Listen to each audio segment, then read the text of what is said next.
నమస్తే K24 news. Assembly speaker గడ్డం ప్రసాద్ కుమార్ పై అనుచిత వ్యాఖ్యలు చేసిన ఎమ్మెల్యే జగదీష్ రెడ్డి, కేసీఆర్ కేటీఆర్లకు వ్యతిరేకంగా కాంగ్రెస్ నేతలు అక్బర్పేట భూంపల్లిలో దిష్టిబొమ్మలు దహనం చేశారు. దుబ్బాక బ్లాక్ కాంగ్రెస్ అధ్యక్షుడు పాతూరి వెంకటస్వామి గౌడ్ సహా నాయకులు భూంపల్లి భీమరావు, ఏలూరి కమలాకర్ మాట్లాడుతూ జగదీష్ రెడ్డిని అసెంబ్లీ నుండి బహిష్కరించి సభ్యత్వం రద్దు చేయాలని డిమాండ్ చేశారు. కేసీఆర్ అసెంబ్లీకి హాజరు కావట్లేదని కాంగ్రెస్ నేతలు విమర్శించారు.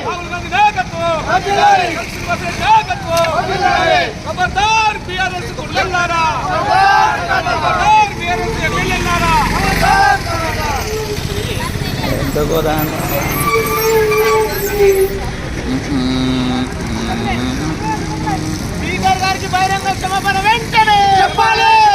స్పీకర్ గారికి బహిరంగ క్షమాపణ వెంటనే చెప్పాలి. స్పీకర్ గారికి బహిరంగ క్షమాపణ వెంటనే చెప్పాలి.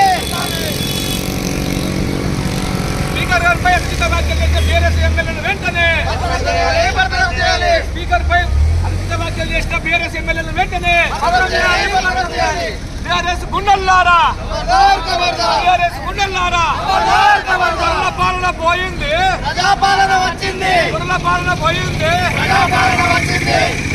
జై కాంగ్రెస్, జై కాంగ్రెస్, జై కాంగ్రెస్, జై కాంగ్రెస్.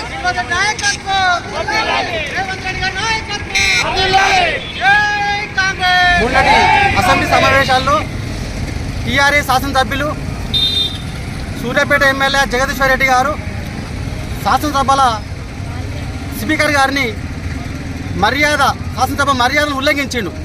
వారి నిండు సభలోని శాసనసభ స్పీకర్ని పట్టుకొని నీదా సభ అని మాట్లాడుతూ ఒక దళిత స్పీకర్ను అగౌరవపరిచిండు. శాసనసభ మర్యాదను ఉల్లంఘించింది కాబట్టి ఆయన శాశ్వతంగా ఈ టర్ము ఆయన ఎమ్మెల్యే శాసనసభ సభ్యత్వానికి రద్దు చేయాలని మేము డిమాండ్ చేస్తున్నాం. అదేవిధంగా గతంలో టీఆర్ఎస్ పార్టీ మన దళితులపైన చిత్తశుద్ధి ఏందో ఒక్కసారి నెంబర్ వేసి మీకు తెలుసుకోవాలి. గతంలో కాంగ్రెస్ పార్టీ మన ఫ్లోర్ లీడర్గా బట్టి విక్రమార్క నియమిస్తే అతన్ని ఒక దళితుడని అవమానించి ఫ్లోర్ లీడర్ని ఎత్తేసి ఎంఐఎం పార్టీ కట్టిపెట్టింది. ఇది టీఆర్ఎస్ పార్టీ కాదా అంటున్నా. అదేవిధంగా ఇంకోటి గుర్తుంచుకోండి, గతంలో టీఆర్ఎస్ పార్టీ దళితులపైన వివక్షలు 3 చెప్తా పాయింట్లు.